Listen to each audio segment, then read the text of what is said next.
नमस्कार. हॉटेलमध्ये सकाळच्या नाश्त्यासाठी हमखास खाल्ली जाणारी भाजी-पुरीची आपण रेसिपी आज पाहणार आहोत. त्याआधी प्राय किचन मराठी या यूट्यूब चॅनलला सबस्क्राईब केलं नसेल तर नक्की सबस्क्राईब करा. बघू शकता आपली चमचमीत भाजी झाली आहे आणि मस्त टम्प पुरी फुगली आहे. चला तर मग आपण आता कणिक मळायला घेऊयात. त्यासाठी या ठिकाणी मी 5 वाट्या गव्हाचं पीठ घेतलं.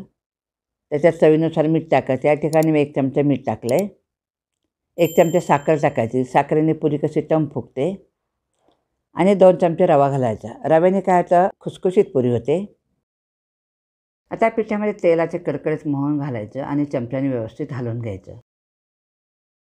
आता आपण थोडं पाणी घालून कणिक घट्ट मळायची. ही चपातीसारखी पातळ कणिक नाही मळायची. त्यामुळे आपण थोडं पाणी घालून व्यवस्थित मळून घ्यायचं. बघू शकता अशा पद्धतीने मी कणिक मळून घेतली. आता तेल लावून आपण हे कणकेचा गोळा मळून बाजूला ठेवून द्यायचा. आता आपण भाजी करायला घेऊयात. त्यासाठी इथे मी भांडं टाकून घेतलं. त्याच्यामध्ये 4 पळी तेल घालायचं. आता तेल तापलं, त्याच्यामध्ये अर्धा चमचा मोहरी टाकायची, अर्धा चमचा जिरं टाकायचं आणि 2 तमालपत्र, थोडीशी दालचिनी घालायची, 4-5 मिऱ्या घालायच्या, 4-5 लवंग घालायची. हे सगळं व्यवस्थित हलवून घ्यायचं. अर्धा चमचा हळद घालायची. आता कढीपत्ता घालायचा थोडासा. हे सगळं व्यवस्थित हलवून घ्यायचं. आता त्याच्यामध्ये एक मोठा बारीक कांदा चिरून घेतला, तो घालायचा. आता थोडा कांदासुद्धा हलवून घ्यायचा आणि त्याच्यामध्ये एक टॅमॅटो चिरून घातले, बारीक चिरून घालायचं आणि हे सुद्धा व्यवस्थित हलवून घ्यायचं. एक 5 मिनिटं आपण छान परतून घ्यायचं. आपला कांदा टॅमॅटो छान परतून झाला. आता याच्यामध्ये 1 चमचा वाटलेली मिरची घालायची. मिरचीने स्वाद छान येतो भाजीला.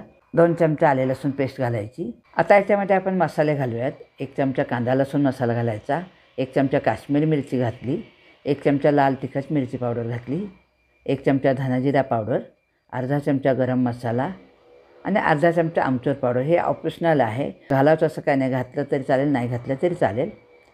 हे मसाले आपण व्यवस्थित परतून घ्यायचे. आता या ठिकाणी 5 बटाटे उकडून घेतले. ते अशा पद्धतीने हलकेसे चुरून घालायचे. याच्यामध्ये बघू शकता अगदी हलक्या हाताने फोडायचे ते बटाटे. बटाटा चुरून टाकलं की कसं भाजी मिसळून चांगली येते, नाही तर फोडी अशा आपल्याला खाताना लागतात, म्हणून हाताने चुरून व्यवस्थित घालायचं. आता हे सगळं व्यवस्थित आपण हलवून घ्यायची भाजी. बघू शकता छान भाजीला. त्याच्यामध्ये मीठ टाकायचे, मीठ चवीनुसार. मी या ठिकाणी 1 चमचा मीठ टाकलं. आता आपली भाजी चांगली हलवून झाली. याच्यामध्ये पाणी घालायचं. पण यामध्ये पाणी कसं घालायचं, पाणी उकळलेलं घालायचं. कारण गार पाणी घातलं ना तर आपण पाणी घातल्यानंतर ते पाणी गरम होईपर्यंत आपला बटाटा खूप शिजून जाईल. त्या भाजीला म्हणजे दिसायला पण चांगली दिसणार आणि चवीला पण एवढी खास लागणार नाही, म्हणून पाणी आपण उकळतं घालायचं. पाणी घातलं तर आपण हे हलवून घ्यायचं आणि 5 मिनिटासाठी भाजी उकळायला ठेवायची. कणिक बघूयात आपली भिजली का. बघू शकता किती छान आपली कणिक भिजली.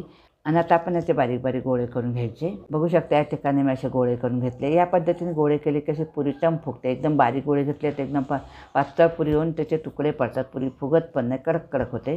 तर अशा पद्धतीने पुरीसुद्धा लाटायची, कडेने लाटायची, म्हणजे पुरी छान कडेने काट जाड राहत नाही.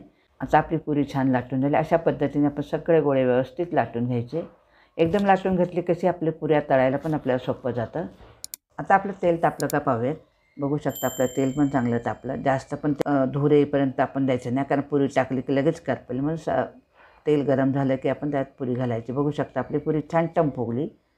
अशा पद्धतीने पुऱ्या तळायच्या. साईडने थोड्या प्रेस करायचं, जास्त पण प्रेस करायचं नाही, पुरी फाटेल. अशा पद्धतीने दुसरी पुरीसुद्धा आपली छान फुगली. अशा आपल्या सर्व पुऱ्या छान फुगणार आहेत.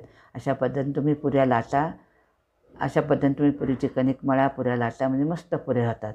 आता आपल्या पुऱ्या तळून झाल्या. तर आपण भाजी बघूयात. आता आपली भाजी पण छान उकळी. बघू शकता मस्त कलर भाजीला आला. तवंग पण तेलाचा खूप छान लाल कलर आला आहे.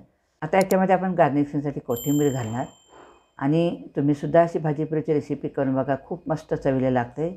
तर कशी वाटली आपली भाजीपुरीची रेसिपी ती कमेंट करून नक्की सांगा. व्हिडिओ आवडल्यास व्हिडिओ लाईक करा, कमेंट करा, शेअर करा आणि आपल्या प्राय किचन मराठी या यूट्यूब चॅनलला सबस्क्राईब केल्यानंतर नक्की करा. धन्यवाद.